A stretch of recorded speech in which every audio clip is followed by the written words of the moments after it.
When I built this router table, I had a bigger shop.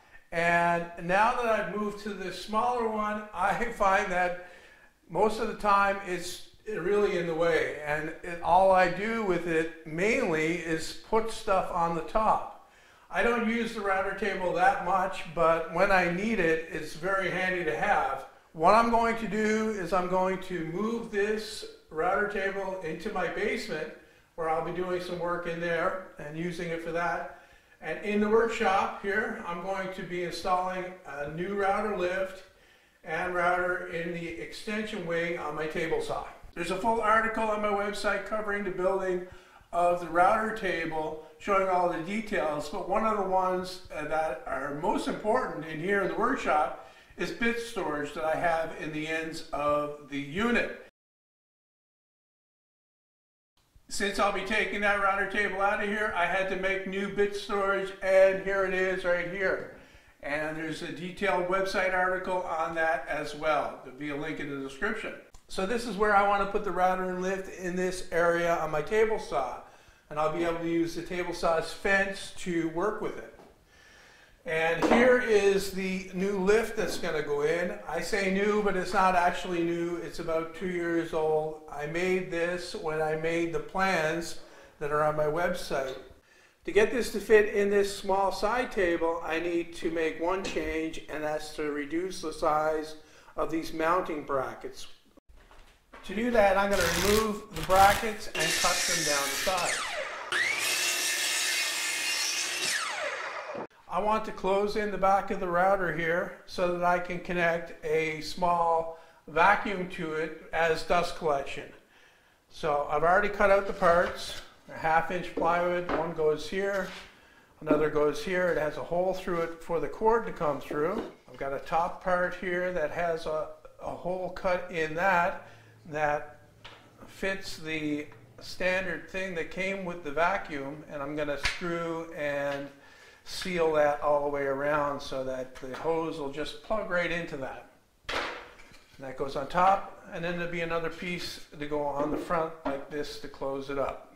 Well, the first thing I want to do is pre-assemble a box. I'm going to be using glue and nails to put it together.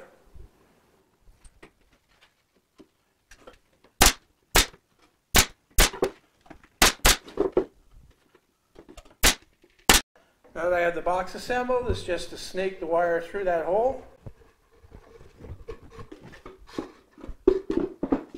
And I got some 1 1/4-inch screws to hold it in place. I got one more area to close in, and I'm just going to cover that with a piece of plywood.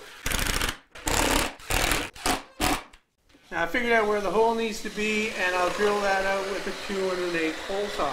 I found that hole size worked for everything on my old table, so I'm not going to bother with an insert plate here. To mount the unit, I've got a couple of my long reach clamps set up, and I'm just going to get it up there and tighten those in place. With the unit mounted, I can lay out where the screws need to be, drill countersinks, and drive the screws. I got a little ahead of myself and had to take it off again to put the outlet on for the vacuum. Just using screws and washers to hold it down, and a good quality caulking to seal the gap.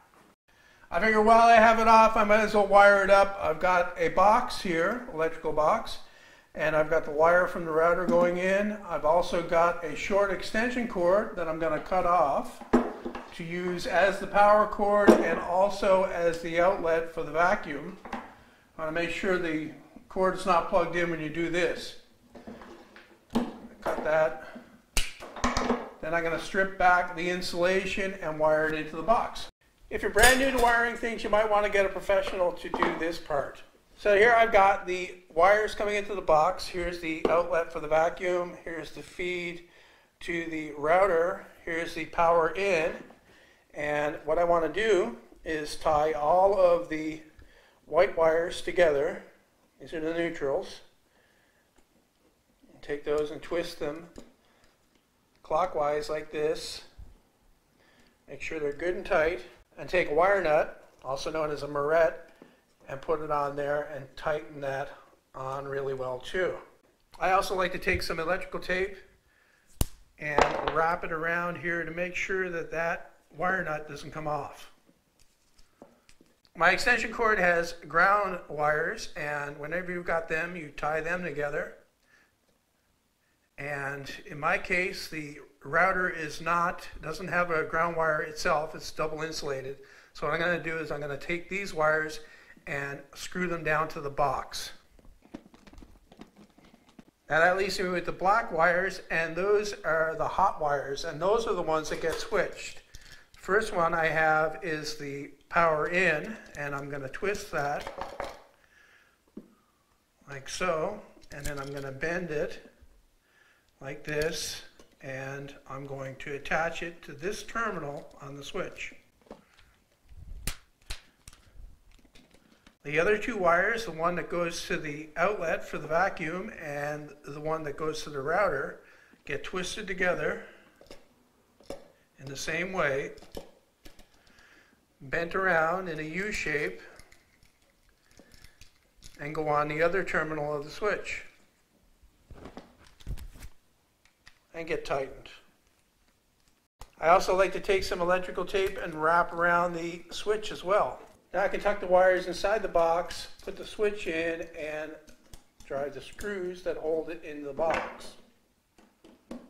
With the switch in place, I can use long screws to screw the box to the unit. Then I've got a metal cover plate for the switch. With the switch installed, I can plug it in, which I've done, and try it. I'm going to turn the switch on, the router should come on.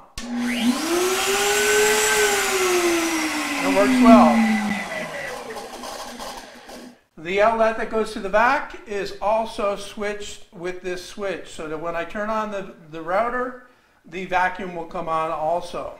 To give you some extra support for the power cord, I've made a clamp using the insulation from the wire.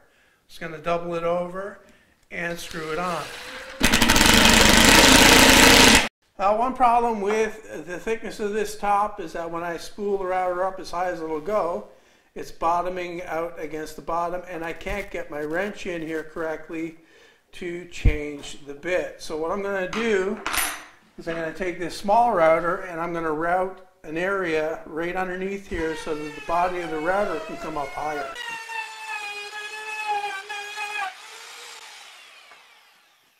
Okay, moment of truth. I've got it temporarily put up here with a couple of screws underneath.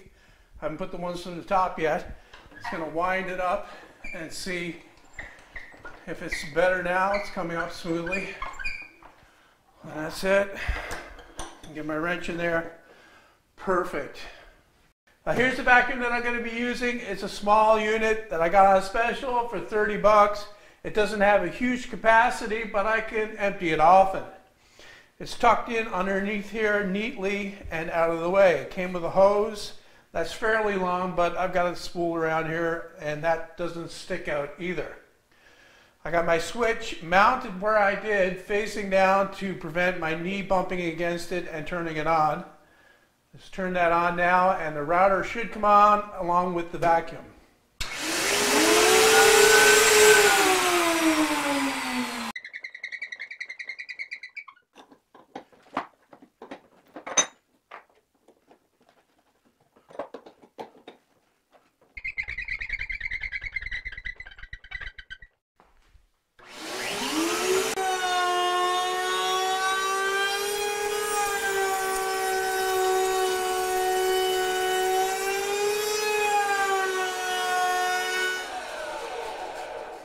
As you can see, it works well. I don't know how long this is going to be my router table, but it is for the foreseeable future, at least until I get this workshop expanded or I build a new one.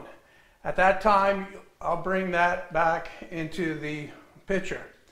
For the fence for this, I kept it as simple as I possibly could. I didn't want to build anything elaborate, so I've got something here that's pretty basic, but it's still very functional, and most importantly, it's fast to put on and fast to take off. Slips on over the fence here, comes back and hooks down under the rail on the bottom, and then I've got a couple of wing nuts here that I tighten up. Like I said, this fence relies on the table saw fence to move in and out, and then I can lock it positively in place. The hook over the end keeps it lifting up on that end. I didn't bother putting any kind of dust collection in the fence part. I don't know if I will. Like I said before, I don't use the router table a whole lot, but when I do, it's not a big problem for me to vacuum up the mess that it makes. So that's it for this one. I hope you enjoyed it, and thanks for watching.